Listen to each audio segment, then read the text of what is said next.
Hello again, and welcome to Aviation News Talk, where we talk general aviation, with relevant news and flying tips for pilots and student pilots to help keep you safe. I'm Max Trescott. Today we'll be talking with Rob Mark about standard operating procedures, or SOPs, and how GA pilots can use them.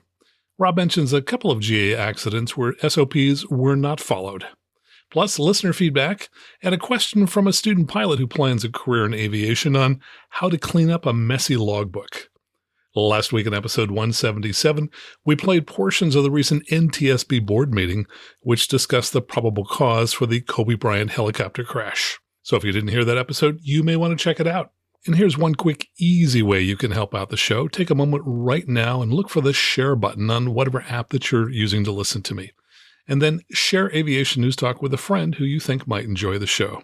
And then follow up with him or her and suggest that they subscribe. Thanks so much for your help. This week in the news, it's the end of an era for a famous jet model. Joby Aviation chooses the Garmin G3000 and has lots of job openings. And the pilot of a Cessna Citation 560 that crashed last month was not type rated in the jet. All this and more, and the news starts now. From Bloomberg.com, Bombardier drops the iconic Learjet to focus on luxury models. Bombardier will stop making Learjet planes and cut 1,600 jobs as part of a wide-ranging plan to boost profitability and reduce costs. And in a separate story from the Wichita Eagle, they say that about 250 employees that will be cut are based in Wichita, Kansas. They say that while production closes, Bombardier will ramp up service and maintenance work on the Learjet in Wichita. About 700 of the layoffs will be in Quebec and another 100 in Ontario. Production of the iconic private aircraft, which came onto the market almost 6 decades ago, will cease in the fourth quarter. This will allow the company to focus on its larger, faster, and more lucrative Challenger and Global business jets. And getting back to the Bloomberg article, this is something that my co-host and I talked about on the Airplane Geeks podcast over the years, and that is that Bombardier has been selling off major units to lower its heavy debt burden and improve cash flows. For example, company sold off its C-Series narrow-body aircraft program to the Airbus company.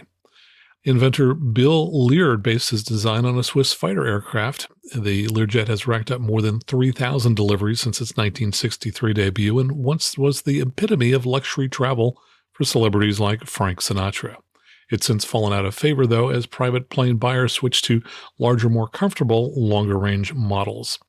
And a separate article I read said that the lower-priced Phenom 300 and Phenom 100 have hurt Learjet sales in recent years.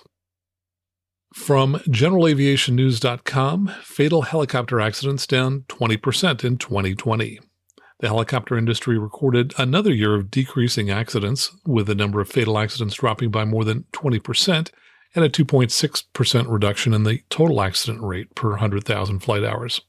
Quote, "Our numbers are improving, but we're not where we want to be yet," said Nick Mayhew, industry co-chair of the U.S. helicopter safety team. "We know our aircraft are sound and safe, thanks to efforts by manufacturers. The vast majority of accidents result from human error. Therefore, pilots and operators must continue to strengthen our safety programs holistically, improving training programs, safety culture, and effective use of technology." Preliminary data shows 94 total U.S. helicopter accidents in 2020, compared with 121 accidents the year before.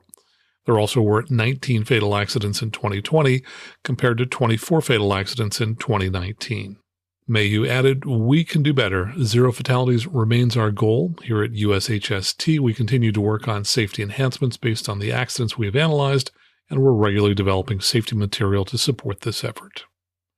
And in a related story from GeneralAviationNews.com, 56 seconds to live. Can you imagine yourself in a situation where you had just 56 seconds to live? If you are a helicopter pilot and you find yourself in unintentional IMC, those precious 56 seconds may be a reality, according to officials with the U.S. helicopter safety team. U.S. accident statistics reveal that a helicopter pilot operating under VFR rules who unintentionally continues flight into IMC will very likely lose control of their aircraft and be dead within an average of 56 seconds, according to Nick Mayhew, industry co-chair of the U.S. helicopter safety team. We must do everything we can to reverse this alarming and unacceptable trend. The US HST has created a video aimed at saving lives and making sure that those 56 seconds never occur. The video, which runs a little more than 3 minutes, shows just how rapidly a pilot can lose control while attempting to continue a VFR flight into IMC. The 56-second time period is based on a US HST study of 221 fatal helicopter accidents that occurred between 2009 and 2019. Unintentional IMC was one of the top causes in 38 of the fatal accidents. The video offers a graphic depiction of how those 56 seconds feel to a desperate helicopter pilot. In April, US HST will debut its new 50 Seconds to Live course. Pilots will be able to complete the free course that emphasizes critical aeronautical decision-making moments. The course will include a learning certificate and enable pilots with a fast team account to earn credit, officials said. And by the way, many years ago, there was a study that showed the average time for a fixed-wing pilot to survive after entering IMC inadvertently was just 178 seconds, so only about 3 minutes to live if you enter the clouds accidentally. From avweb.com, Cockpit Cam now available for Robinson helicopters. A cockpit camera with 4K resolution is a new option for Robinson R22 and R44 piston helicopters, and is standard equipment on the Turbine R66. According to Robinson, the camera system records video, intercom audio, radio communications, and GPS position to a removable 128 gig USB flash drive. Recording starts automatically when the helicopter is turned on and stops when it is turned off. Unlike some cockpit recording systems, the Robinsons can be turned on and off by the pilot. Quote, the flash drive supplied with each camera stores approximately 10 hours of video, says Robinson. Recordings can be used as a training tool, maintenance aid, or aerial tour souvenir to share with friends and family. The camera system is standard on the R66 and a $2,500 option for the R22 and R44 helicopters. From flyingmag.com, first Pilatus PC-24 with commuter configuration lands in the U.S. The 10-passenger interior marks a new niche for the versatile jet. With performance and exterior components optimized for short, rough runways, the Pilatus PC-24 light jet has been poised to get into airports that other jets in the segment avoid. On February 5th, the company delivered the first of its PC-24 models positioned for use by charter and regional use with a 10-seat commuter configuration and interior meant for transporting corporate staff between unique locations. The customer receiving the jet is based in western U.S. Ignaz Gretner, VP of General Aviation for Pilatus, said, all of us at Pilatus are pleased to hand over this PC-24 in the 10-seat commuter configuration. We expect this configuration will prove very popular with both public and private operators, requiring a cost-effective solution for frequent transportation of passengers as an alternative to sending them on the airlines. The PC-24 received its rough runway certification in February 2020. More than 64 PC-24s have been delivered by the end of the third quarter in 2020. And one of my clients has a PC-24. I've sat in the front. It's really an awesome jet. One of the things that distinguishes it is the large cargo door in the back of the aircraft, much like the large cargo door on the Pilatus PC-12. From MarketWatch.com, Archer Aviation gets a $1 billion order from United Airlines on the same day it announces a deal to go public. Archer Aviation said that United Airlines has placed a $1 billion order for its all-electric vertical takeoff and landing, or eVTOL aircraft, on the same day the company announced a deal that will allow the public to invest in the urban air mobility company in the coming months. The Palo Alto, California-based company said before the market opening that it had entered into a merger agreement with special purpose acquisition company Atlas Crest Investment Corp., which in effect will take Archer public. The company said the deal has an equity value of approximately $3.8 billion. The stock's rally follows the United Airlines order announcement, which helped legitimize for investors Archer's eVTOL aircraft. United also has an option to buy an additional $500 million worth of aircraft. United and Archer also announced a collaborative agreement in which United will contribute its expertise in airspace management to help Archer develop battery-powered short-haul aircraft. The aircraft Archer is developing is expected to be able to transport people for distances up to 60 miles at 150 miles per hour. Archer plans to unveil a full-scale eVTOL aircraft this year and begin production in 2023. By 2024, United, in partnership with Mesa Airlines, could give passengers a quick, low-emission way to get to airports within the air carrier's major hubs. Once the aircraft is in operation, United and Mesa would buy a fleet of up to 200 aircraft that would be operated by a partner. Los Angeles is one of the initial cities that Archer plans to launch its fleet. United estimates that using an Archer-made eVTOL aircraft could reduce CO2 emissions by up to 50% per passenger on a trip between Hollywood and Los Angeles International Airport. According to Atlas Crest chief executive Michael Spalacy, quote, Archer will provide commuters and travelers the flexibility on a global basis to live farther, commute and adventure faster, and transform urban mobility in a greener, zero-emissions world. From FlyingMag.com, Joby Aviation selects Garmin G3000 for eVTOL aircraft. Joby, by the way, is spelled J-O-B-Y. Joby Aviation has selected the Garmin G3000 integrated flight deck, which first debuted in 2009 for its eVTOL aircraft, bringing proven avionics into the program to develop commercial operations, which it expects to launch by 2024. The G3000 was selected in part for its lightweight, adaptable architecture and high-resolution displays. Garmin anticipates future development in the urban air mobility space, and the Joby platform will allow the company to proceed with further work in creating communications, navigation, and flight sensor solutions as UAM progresses into more advanced phases. The piloted Joby eVTOL aircraft is powered by 6 electric motors, aiming for zero emissions at a cruise of up to 200 miles per hour. The company projects that it will carry the pilot plus up to 4 passengers to a 150 nautical mile range on a single charge. Joby has been at work on the development of a vertical takeoff and landing aircraft for more than a decade. Phil Straub, Garmin's executive VP and managing director of aviation, said, quote, we are excited and proud of this strategic relationship with Joby to provide the advanced G3000 integrated flight deck for their revolutionary eVTOL aircraft.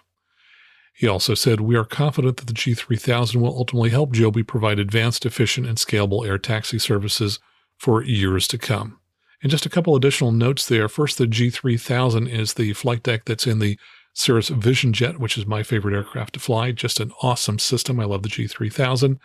And I noticed when I went on the Joby Aviation website that they have nearly 200 job openings listed, most of which appear to be for Santa Cruz, California, and San Carlos. So if you're looking for a job, you might want to go to jobyaviation.com. From kitplanes.com, Vans Aircraft is hiring. And of course, Vans is the largest supplier of experimental aircraft kits. And they currently have several positions open on their careers webpage, including a couple that should be more than exciting for the right skilled person.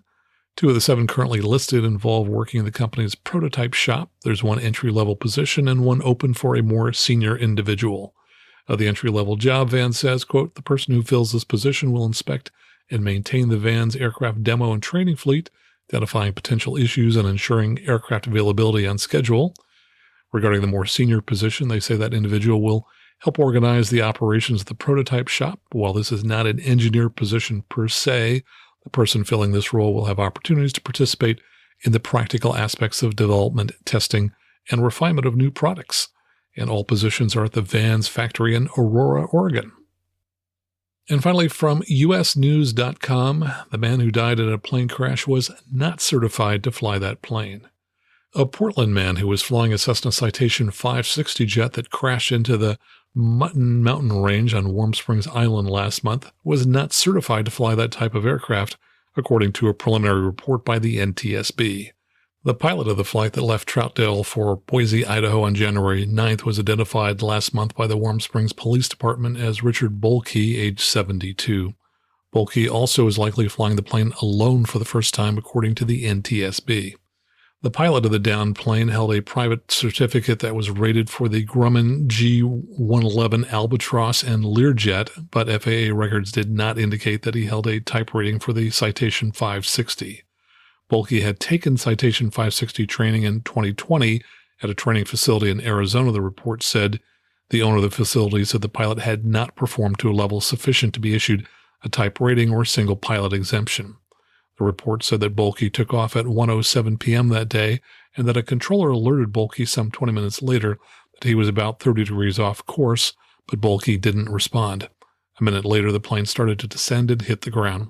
Yet, of course, it was just in episode 176 where we were talking about how 30% of fatal accidents involve a violation of the rules. You just got to follow the rules. Well, that's the news for this week. Coming up next, my weekly updates, and then we'll talk with Rob Mark about standard operating procedures for GA pilots. All right here on the Aviation News Talk podcast.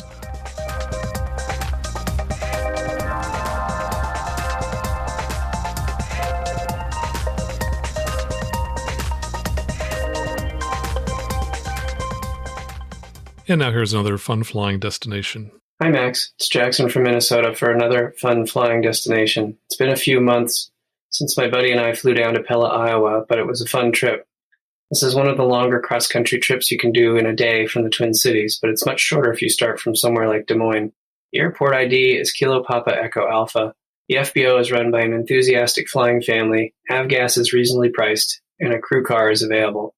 The main town of Pella is a short 10-minute drive to the east of the airport. Pella is famous for being a slice of the Netherlands. Quick look on Google will reveal that they have several Dutch-themed festivals, the most famous of which is the Tulip Festival in the spring. During the non-festival times, I can highly recommend several places to eat. For a traditional Dutch lunch, go straight to Dutch Fix on Franklin Street. It's just up the block from the very obvious Dutch windmill. As someone who is half Dutch, I was in heaven when they had bitterballen, frikandel, and stroopwafels. You have not lived until you have had a fresh-made stroopwafel that is still hot to the touch. So that friends and family won't feel left out, you can then walk over to the Jarsma Bakery, where a variety of traditional Dutch treats are made. They are most famous for the delicious Dutch letter pastries. These S-shaped pastries are filled with an almond paste, and they will keep if it's been a few days before your friends and family get to sample them, unless, of course, you eat them all on the flight home. As far as I can tell, these businesses are open during COVID, so fly over from wherever you live and check out Pella, Iowa for your next $100 lunch run. Jackson, thanks so much for sending that fun flying destination. And here's a note that I got from Patreon supporter and longtime good friend of mine, Jim Pittman from Arizona. He's an examiner down there. He says, "Hi, Max. Thank you for addressing the issue of rapid throttle movement on your latest podcast." And I mentioned that you should not jam the throttle in, particularly if you're doing a go-around or rejected landing. He says, "That is a common problem I see on check rides. One of our local DPEs shared the attached information at a recent meeting. I wish this was addressed more in the POH and pilot training. Keep up the great work, Jim Pittman." And this says from the DPE, "One other point that would be good to emphasize in situations such as low altitude go-around or power off stall recovery, pilots often feel it's urgent to hurry and increase power to full. As you know, managing the angle of attack, i.e. pitching down, is much more time critical than adding power. The 2 to 3 long seconds, like Lycoming mentions, is more than enough time to get the power in when everything else is done correctly." And there's an attachment here that comes from Section 3 of the Lycoming Operator's Manual for the 0360 engine. And it says throttle movements from full power to idle or from idle to full power are full range movements. Full range throttle movements must be performed over a minimum time duration of 2 to 3 seconds. Performing a full range throttle movement at a rate of less than 2 seconds is considered a rapid or instant movement. Performing rapid movements may result in detuned counterweights, which may lead to failure of the counterweight lobes and subsequent engine damage. And Jim sent a PS. He said, "I did not find the word detune when I searched the PHAK, the Pilot's Handbook of Aeronautical Knowledge, but the last paragraph on page 2 of this old AC has a good explanation. And that's AC 20-103, and I'll include a link to that in the show notes." And Jim, thanks so much for sending this along. And I came across a fun article. I'll include a link to it in the show notes. It says, "The Mother-Daughter Pilots Forging a Path for Female Aviators." And this is just the first few sentences. "When Donna Garrett was growing up in the greater LA area, it didn't seem strange that her mom worked as an airline pilot. Because her dad had the same profession, captaining an airplane seemed like a normal thing to do. Quote, 'It was the boring job that my parents did when they went to work.' Donna, now 26, laughs. In fact, Mom Susie Garrett was blazing a trail across the skies as one of the first female pilots for regional carrier SkyWest. Fast forward to September 2019, and Donna was operating an airplane alongside Susie as SkyWest's first mother-daughter pilot team. That flight took place over a year ago, but in recent weeks, Donna and Susie's story has unexpectedly gone viral, with photos of the duo smiling proudly in the cockpit spreading across social media. We knew it was really special," says Susie, who is celebrating 30 years at SkyWest when she paired up with her daughter. So fun story. Again, look for that in our show notes. You can always find the show notes at aviationnewstalk.com/178. And now let's review an FAA regulation. This was a suggestion from a listener. I chose 91.119, minimum safe altitude, as there are lots of parts of this that people get right, but there are also a lot of subtle things that many pilots are unaware of. 91.119 starts by saying, except when necessary for takeoff or landing, no person may operate an aircraft below the following altitudes. And I think people often forget that this regulation doesn't apply when you're taking off and landing. But the next line is probably even more important, and very few pilots seem to remember it. Except when necessary for takeoff or landing, no pilot may operate an aircraft below the following altitudes. A, anywhere, an altitude allowing, if a power unit fails, an emergency landing without undue hazards to persons or property on the surface. So a lot of pilots can correctly tell you that you need to be either 500 feet or 1,000 feet above the ground, but most of them don't remember that you need to be even higher than that depending upon where you are. So for example, if you're flying over a densely populated metro area, you may need to fly higher than you might think if there are no emergency landing spots within gliding distance, which is often the case in metro areas. And as I'm often saying on this show, you want to build in extra margin into every aspect of your flying so that if things don't go perfectly, you aren't operating right up against the limits of the rules or of safety. So for example, for the Cirrus Vision Jet, Cirrus teaches that we should always add 50% to any of our calculated takeoff and landing distances. Likewise, if you need to be at least 500 feet above the terrain, why not be at least 1,000 feet above the terrain? Now, here are the parts of the regulation that pilots often get right, but as I'll point out, the FAA often takes a more stringent interpretation of what's considered a congested area, more stringent than what most pilots might consider as congested. Reading again from the regulation, B, over congested areas, over any congested area of a city, town, or settlement, or over any open-air assembly of persons, an altitude of 1,000 feet above the highest obstacle within a horizontal radius of 2,000 feet of the aircraft.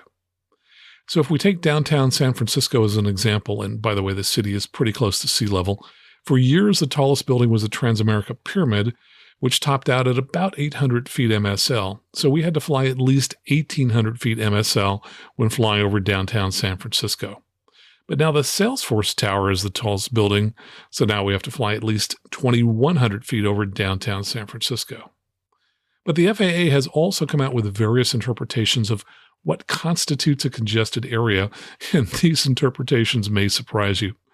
I recall reading an AOPA pilot magazine perhaps 5 or 6 years ago about a CFI who got violated for flying too low over the beach near Eureka, California. Now, the Pacific Ocean is quite cold, and you won't find a lot of people on the beach in Eureka, which is in the northern part of California near the Oregon border, especially in the wintertime, which is when I believe this happened. The CFI was flying with a student, and he was violated for flying less than 1,000 feet over the beach because the FAA has held that beaches are, by definition, congested areas. Yet I see people fly below 1,000 feet all the time over the beach in California, and I'm guessing none of them know that they are technically breaking the rules. And in another interpretation, the FAA was asked whether two buildings at an intersection, presumably in the middle of nowhere, constituted a congested area. And the answer was yes, two buildings at an intersection is considered a congested area. And to make things more complicated, in some cases there are state laws that set minimum altitudes over certain areas. For example, in California, there's a state law that prohibits flying over the Coyote Hills, which are a few miles south of the Hayward Airport in the San Francisco Bay Area, at less than 1,000 feet. And guess what? Most pilots are totally unaware of that requirement because it doesn't appear on the FAA sectional maps. Continuing on with the regulation, C, over other than congested areas, an altitude of 500 feet above the surface except over open water or sparsely populated areas. In those cases, the aircraft may not be operated closer than 500 feet to any person, vessel, vehicle, or structure, which is fairly clear. By the way, some pilots seem to think it's fun to fly low over the water. I remember a Diamond DA-40 that was lost in Arizona, as I recall, because the pilot was flying very low over a reservoir. Now, this can be very dangerous because as seaplane pilots are taught, if you have glassy water, it's almost impossible to determine your height above water, and there have been many seaplane crashes in glassy water because seaplane pilots couldn't determine their height and failed to use the glassy water landing techniques that seaplane pilots are taught. So don't go flying low over water because you think it will be fun, as you may find yourself crashing unexpectedly. So what we've discussed so far applies to airplanes. Here's the rest of the rule. D, helicopters, powered parachutes, and weight shift control aircraft. If the operation is conducted without hazard to persons or property on the surface, 1, a helicopter may be operated at less than the minimums prescribed in paragraph B or C of this section, provided each person operating the helicopter complies with any routes or altitudes specifically prescribed for helicopters by the FAA, and 2, a powered parachute or weight shift control aircraft may be operated at less than the minimums prescribed in paragraph C of this section.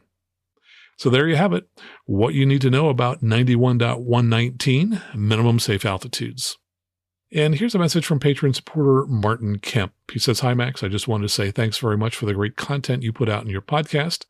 The subjects you cover have been enormously helpful for my instrument training, and I believe are beneficial for all pilots, regardless of your experience." And he notes that he passed his check ride last week for his instrument, so congratulations, Martin. He says, "The recent reference to your pre-check ride podcast was very timely, and I was able to listen to it just before the big day. Your discussions with RH from the Opposing Bases podcast also gave some great insight with some considerations of ODPs and especially climbing to the MVA, which would be the minimum vectoring altitude. Keep up the good work, and I look forward to hearing your future episodes." Martin, thanks so much for your message, and thanks for supporting this show. And I did want to mention that Patreon supporters get a lot of different goodies from us when they support the show. For example, at the $8 a month level, people got this episode that you're listening to now over a day early. People at the $20 a month level get the videos that I'm now posting as bonus content, and there are lots of other goodies as well, too. To find out all about it, head on out to aviationnewstalk.com/awesome, where you can sign up to donate via Patreon with a credit card monthly, or if you prefer to make a one-time donation or even a monthly donation, the other way you can donate is via PayPal. Just go out to aviationnewstalk.com/PayPal, use your credit card. You don't even have to be a PayPal member. And now let me mention the new supporters who signed up in the last 2 weeks. Gopal Kumar edited his pledge up to $20 a month. Thanks so much. Chris Carmian, Taylor Clark, Scott Schimberg at $20 a month, and Nate Byram. We also have a new monthly PayPal supporter who's Robert Newman. And we had some one-time donations via PayPal. My thanks to Andrew Schmertz for this really big donation. Andrew, by the way, runs Hopscotch Air, which is an air taxi operator in the Northeast, which flies using SR-22 Cirrus aircraft. He donated $200. Thank you so much, Andrew. Anthony Staley, who donated $25, and Sanford Schmidt, who donated $20. And I want to thank everyone who supports the show in whatever way they do. Coming up next, our conversation with Rob Mark about standard operating procedures, right here on the Aviation News Talk podcast.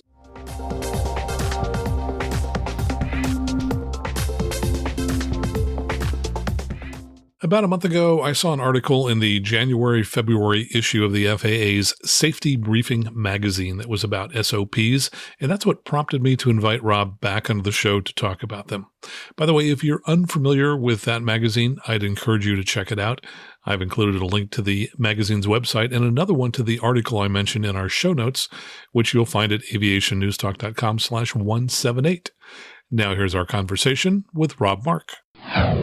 Well, Rob, welcome back to the show. Great to see you once again. Hey, thanks for having me, Max. Well, let's talk about standard operating procedures. You and I have both encountered these in different parts of our aviation career. I'm not sure that GA pilots get as exposed to it as much as people in other segments do. Tell us a little bit about SOPs and where you've encountered them. Well, SOPs, when I first learned to fly, we didn't know much about SOPs. We just knew there was a checklist in the airplane and follow the checklist. But we never really dug into the checklists, the subtleties of what some of the checklist items were or what might happen if you didn't do, it was very, very simple. But when you get onto a place where you're flying for a career, you find that they have operating procedures because they know things that you don't know. They've already been through some of the problems, and they want to put this stuff down in writing so that everybody is kind of thinking the same way to try to solve a problem, whether it's gee, how low can the weather be before we say, we're not going to go in there, or the runway condition, or some issue with the mechanics of the airplane, so that you don't have to say, well, let's see, I think we can do that. We don't want that. We want a nice, objective system that gives us an idea of how to handle day-to-day flight ops. Again, mostly in transport category airplanes.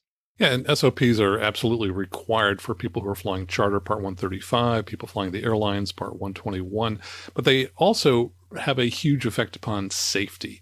The NTSB said, and I'm quoting here regarding SOPs, they say, well-designed cockpit procedures are an effective countermeasure against operational errors, and disciplined compliance with SOPs, including strict cockpit discipline, provide the basis for effective crew coordination and performance. And certainly that's one of the ways that people who meet up on a given day to fly an airliner who may have never met before are able to work together so easily. That's very true. And that is probably one of the main reasons at least I think the SOPs operate so that again, if I'm in the left seat, or Frank is in the left seat, or Samantha or whatever, I know kind of what's in the back of their head when we see a problem coming up. And we've also seen, as a safety issue, what happens when people don't follow SOPs. There was a Gulfstream that crashed over in New England a couple of years ago because the captain and the first officer kind of did a sort of a flow, yeah, this looks good kind of checklist, but they didn't really check things. They just kind of said the words, and they forgot to unlock the flight controls. And so the airplane got to 80 or 90 knots when they were supposed to pull the control wheel back and fly. And the airplane, of course, wouldn't go because the controls were locked. And of course, there's also this startle factor of, holy smokes, what's going on? Oh my gosh, I know what we better do. And they pull the throttles back, but there wasn't enough time from, I think they went off the end at more than 100 knots, and the airplane was destroyed as well, and all the people on board died. But they found out, going back through some sort of system on the airplane that recorded the parameters of each flight, that this crew had not checked flight controls, doing the left, right with the wheel, the back and forth, moving the rudders. They hadn't done it for the last 100 flights. So it got to be a standard operating procedure for them that they didn't need to check them until one day they realized they should have. I think you raise a really good point. I think that when pilots get away with things that they know they're supposed to do, they may get away with them for 100 times, and then there's going to be that 101st time where unfortunately it catches them and causes them to have an accident. In terms of safety, the NTSB also said that neglecting to use standard procedures or lacking them entirely has been the common thread in Part 121 and 135 accidents. They did an examination of accidents from 2001 to 2010, 86 turbine aircraft accidents, and 149 fatalities. And they said that the common thread was lack of adequate procedures, policies, or checklists, and a lack of flight crew adherence to policies or checklists as a contributing cause. So, SOPs aren't just nice to have. They save lives. They do. And another place we've seen that in larger airplanes, and of course we're saying, so you can imagine it happens in small airplanes, unstable approaches on final, where people they're high and they're fast. They go, wait, I can make this work. Watch this. I'll just drop all the flaps, pull the power back to idle, and we just dump it. Look at that. See, we made it. That's, of course, the normalization of deviance, because you keep getting away with it and you go, I can make that. And there's a lot of it happens quite often in GA. And that's kind of what I think we're trying to discuss today, is that you look at a checklist, look at PAVE. That was created. Did the FAA create that, or was that one of the flight instructor organizations? I don't know. I think that came out of the FAA, but I don't recall. Okay. Well, then I'll give FAA credit. That was a good idea. But I mean, the PAVE checklist is trying to get people to not just say, how do you feel? I'm fine. But really think about it for a minute. Well, actually, I'm fine, except for the fact that I had a big argument with my boss yesterday, and the dog got sick this morning, And my wife and I are arguing before we went as to who's going to take it. Yeah, okay, there's that. The pilot, the aircraft. There's just one radio that's been a little botchy, but it's okay. We can make it work, and there are select items. The V on PAVE is for the environment. What's the weather like? Is this the day that you haven't really flown that much lately, but it's 200 and a half out there, and there's nothing that could be an alternate within 100 miles if you did have a problem after takeoff? Is this the best day to do that? And then you look at the external issues on the maybe the runway's contaminated. Maybe the wind is really strong and it's close to your limit, or maybe the aircraft limit. How do people make these decisions about, yeah, that's too much, we're not going to go? Of course, there's the external pressures of maybe having a family member on board or a couple. And those are all additional things that can make you do things or perform in a way that might not be real safe. So again, we're trying to say we've got a set of systems here that will work if you will just listen to them. And I think the PAVE checklist is really an excellent place for people to start. If they were working, for example, for an airline, for a charter company, they would have an operations manual, which basically says the weather has to be this good in order for you to fly. If it's not that good, you don't fly. As Part 91 GA pilots, we don't have that manual, which means we can fly in some pretty awful conditions, which while they might be legal, they might not always be safe. So I think the personal minimums checklist really is a starting point for pilots to create their own operations manual. And you can basically go in and talk about, for example, what are your parameters as a pilot before you fly? How many hours of sleep are you going to require before you fly? And I think the problem is if you don't think about this ahead of time and write down a number on the checklist, it's probably easy to show up at the airport and go, well, yeah, I'm pretty tired, but I'm going to fly anyway. People don't realize that having as few as, I think it's 5 hours of sleep can be equivalent to being drunk or, having a blood alcohol level that would be significant. And I'll go ahead and put a link to this in the show notes, but I really encourage people, if they haven't looked at personal minimums checklist, go ahead and go through it and kind of create your own operations manual and then use that as a contract with yourself that says, if I don't meet these standards, I'm not going to fly. And I think it's important that pilots realize that this is a significant safety issue. It's not like we're just kind of came up with this topic to have something to talk about. I mean, I worked on a video a couple of years ago. In fact, I just had a story up on jetwine.com for those people that are interested. And we put a link in it there about a video we made about a pilot flying a light jet single pilot and how he got himself really into a tight situation because he had no SOPs at all. He just kind of briefed it like he was taking a 172 out for a nice flight on a Sunday afternoon, except the weather wasn't that good. And again, there are so many little bits and pieces. It's like any other accident. It's not one issue usually that causes an accident. It's 2 or 3 or 4 tiny issues that either go uncorrected or completely unnoticed that build into a problem. And then the pilot's in a corner and they go, oh my gosh, what do I do now? I know what I do. I drop all the flaps, pull the power back and dive. And I've seen people do that. I had a student a couple of years ago that did that in a 172 when we were doing traffic pattern work. And I had to take it back from him as we're going around. I said, where in the world did you think you could just yank the power back, dump all the flaps, push the nose down? He said, well, it always worked in flight sim. And I said, there's an issue that I had not come across before. There are no SOPs in flight sim either. And flying a real airplane is a little different. And I saw your video before we even talked about it, and I really liked it. I'll put a link to it in the show notes because I think people will probably get a lot out from it just to see how things can build.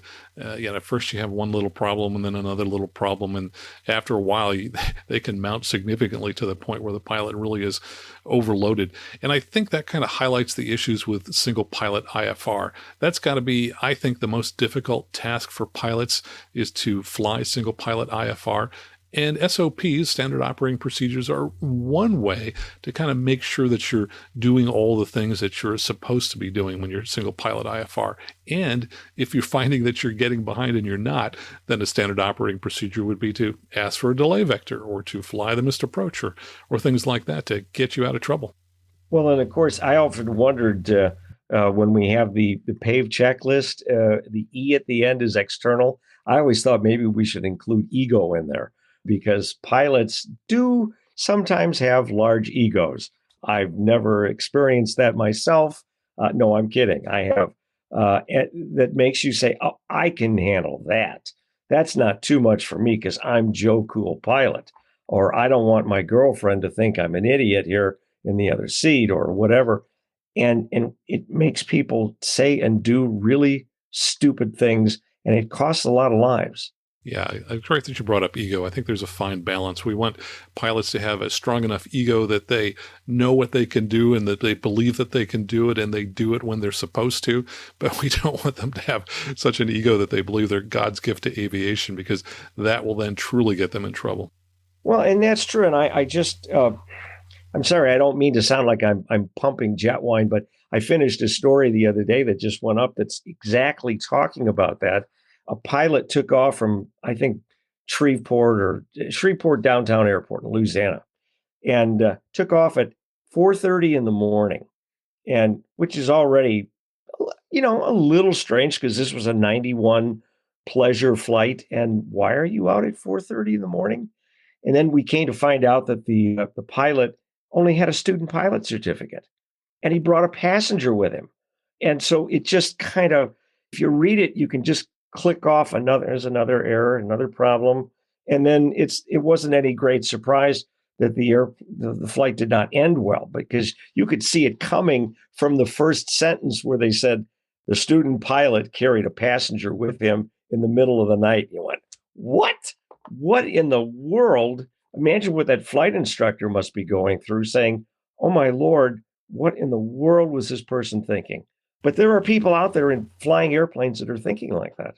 And I saw something just recently that talked about fatal accidents and the percentage of people that had broken regulations prior to the accident, on that particular flight. And so, for sure, it really makes sense to follow the rules because they've been created for our safety.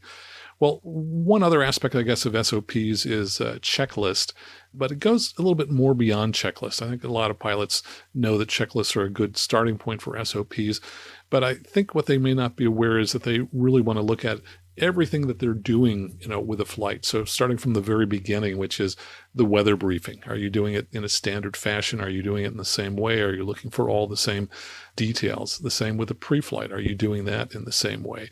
The same with starting the aircraft and taxiing the aircraft. There are standard operating procedures that if they're not defined for your airplane, you can define them for yourself and for your airplane. In fact, the FAA has an advisory circular. It's AC 120-71B, and it's all about SOPs and how they should be constructed. So even the FAA believes they are very important. Well, and they are. And I think that's really the issue that we face, is that take checklists, doing the walk around. Not very often, you almost never see an experienced pilot walking around with their checklist, going, let's see, checked fuel and the tires are good. They don't do that. They're doing it in their head. And you can get away with that if you keep flying the same airplane sometimes. But what happens too is that often people will get interrupted for something, and that's where there's a problem. Let's see, where was I when I get back into it? Let's see, did I check the tail? Yeah, I think I did. Oh, I'm sure it's fine. And they kind of go on, and But that happens in the cockpit too. You're doing some sort of checklist, and clearance delivery calls, hey, we got to change to your clearance, and you go, okay, wait a minute, let me grab a pen here, and they're doing the writing down the change on their iPad or a pad of paper, and then they say, let's see, where was I on this thing? And they miss things, and so it's a perfect place for an SOP. If I am interrupted in a checklist, how do I deal with that? Maybe you'll take a grease pen or something and underline that spot on your checklist where you stopped and say, okay, let me do that first. Now I'll take the revised clearance, so that when you come back off of the radio, you can go, let's see, that's where I was, because you don't want to miss something. And if you trust your memory while you're already in the airplane, maybe with the engine running and a passenger saying, oh, I'm really excited, this is going to be so cool, and you're going to miss some important things. They always do. And I like anytime I'm interrupted, going back at least a couple of items, and I would rather repeat a couple items than miss one and skip one. That's one of the nice things about the electronic checklists now on Garmin Avidyne equipment, that when you finish, you highlight it on the screen, and it tells you, little check mark says you did it. And if there's no check mark there, you don't even have to worry about where was I in the checklist. You just go to the last item that you see, and that is for sure where you left off. And so I particularly like those electronic checklists myself. Yeah, they are great. You started off, as you were talking about, a pilot walking around the airplane without using a checklist, and that's actually an acceptable procedure. There are really two kinds of ways to do a checklist. There's what's called the do list, where a pilot essentially looks at the checklist, touches the item, calls it out. If they've got a crew member with them, then that crew member may actually do the verification as the pilot flying reads the items on the checklist. But there's also a flow pattern. Flow patterns are a reasonable thing to do. And let me just take a look at the notes here on this. It says flow patterns refer to a logical path throughout the cockpit that the pilot will move, and I think what they really mean is move their hands along through the execution of the checklist. Flow patterns use a do and verify approach to checklist completion. The items and their conditions are memorized and executed without immediate reference to written checklist. Following completion of the flow pattern, the checklist is referenced as soon as possible, and workload permits to ensure procedure completion. So there are certain checklists that I almost always do as a flow pattern, and there are others that I almost always do as a to-do list. And so I think it makes sense for pilots to figure out which checklist are you going to do as a to-do and which are you going to do as a flow. And I think that only comes from thinking about this before you get in the airplane, or at least before you start the engine, especially if you're by yourself. You just sit there and say, I really need to make sure I'm not missing things on the checklists when I do them. What is going to be a good way for me to say first flight of the day? How am I going to organize this so that I don't miss things? Because I don't want to miss the important items like, hey, do I have the tank on the right, or did I select the right fuel tank? But I think you need to think about it in a calm, quiet environment when you're not flying, just to say, okay, I've kind of looked at all the possibilities. This is how I'm going to do it, and here's why. And then you do that the same way all the time with some sort of element in there for what happens when I get interrupted. And if you do that, you're going to be a lot safer. But what you'll also notice is that when you have a sequence that works for you and you watch other pilots fly, they're going to say, I wonder, did they even notice that the fuel pump's not on? You're going to put the fuel pump on, right? Oh, yeah, right. Okay, got it. And they're just kind of winging it because they're in a bit of a hurry. And it's a good way to have an accident. And a lot of people have done it. Well, another nice thing about following standard operating procedures is that if a distraction occurs, then it's pretty easy for you to kind of call out and go, oops, that's a distraction. I'll deal with it later, or I'll have somebody else in the airplane deal with that. Because when you have a standard procedure, you should be going through it the same way every time. And if you catch yourself and realize, I'm not doing this the way I usually do, well, you need to figure out why. And that could be, perhaps a distraction, which drew you away from your standard operating procedures. And those are red flags. Sure. And I mean, I'd still do this to this day in airplanes that have retractable gear, whether it's a piston twin or a jet or whatever. When we call gear down, I take my finger, and if it's a place where I can touch the gear switch, I'll put my finger on the gear switch until I see all three lights turn green.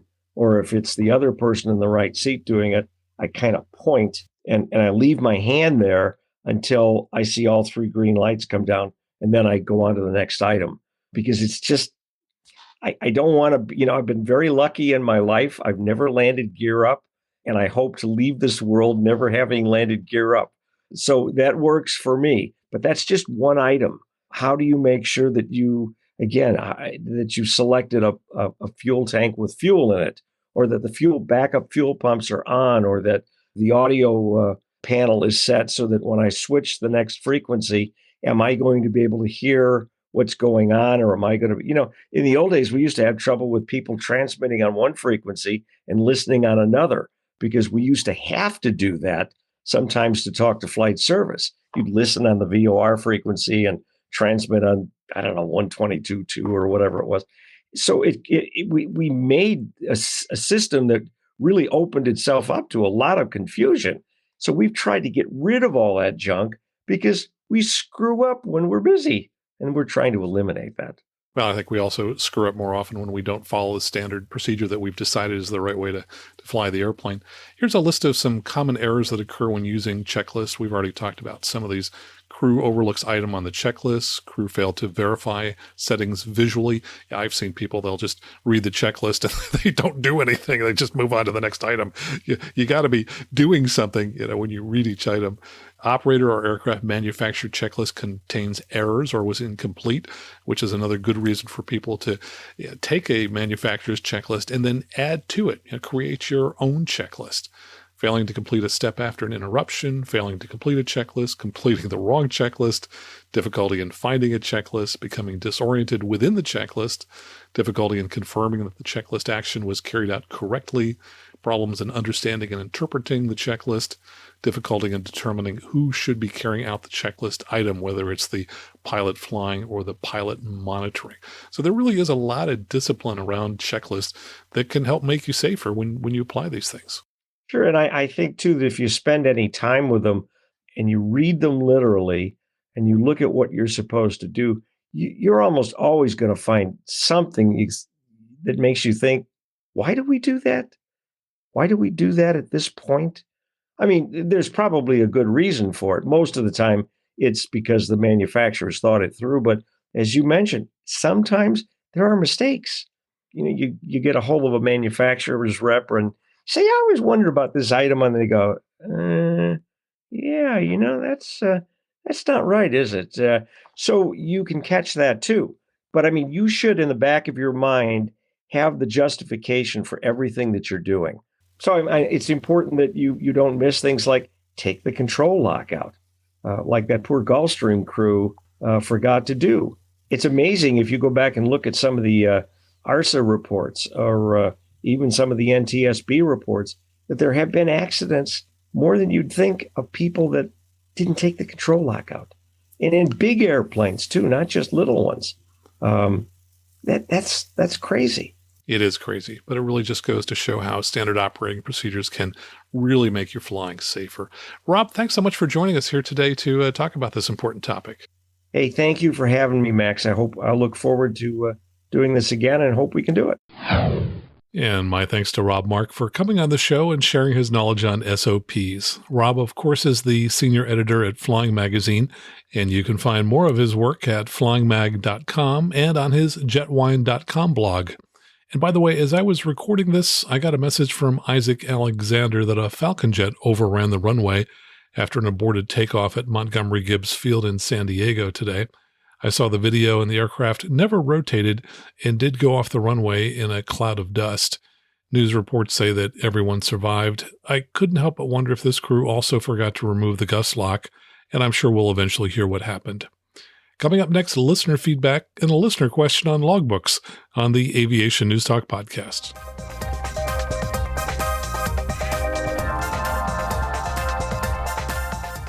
Here's an email from patron supporter Martin Goodman. He said, I'm one of your supporters. Episode 168 was one of your best episodes yet. I loved RH and Rob Mark. I made someone wait for me so I could sit in the car and finish the episode. I've already forwarded it to a handful of my pilot friends. And Martin, that's known as a driveway moment. I've had those myself where basically you get home and you stop the car and you don't get out because there's something you're listening to that's just so good. He continues, 2 things. I hope you're considering putting out a book with all the great flying destinations, such great info. And 2, I was really surprised to hear that RH rarely, if ever, saw a 7600. I'm a relatively new pilot, 3 years, but 750 hours of flying. With my short experience, I've had double radio issues 4 times. Well, that is a lot. And this comes from patron supporter Chris Braccini. He says, it's your biggest fan in Sacramento, smiley face. I enjoyed the recent podcast, and it reminded me to email you. He says, about a month ago, I made a 180-degree turn in the run-up area and heard the airplane at the hold short line being cleared for takeoff. I immediately keyed the microphone and said, last calling aircraft, your seatbelt is hanging out your door. The accolades from the pilot, ATC, and my instructor put a big smile on my face. I told them I learned to speak up on the Aviation News Talk podcast. Be well, Chris. That's a great story, Chris. Thanks for sharing that. And this comes from Matt in California. He says, hi, Max. I was listening to, I believe, your last episode and heard you say that you wish there were more cameras in California. Well, here you go if you haven't already seen it. And there's a link here to alertwildfire.org. And sure enough, they have cameras all over California. So check out that website if you'd like to see some of the many cameras here in California.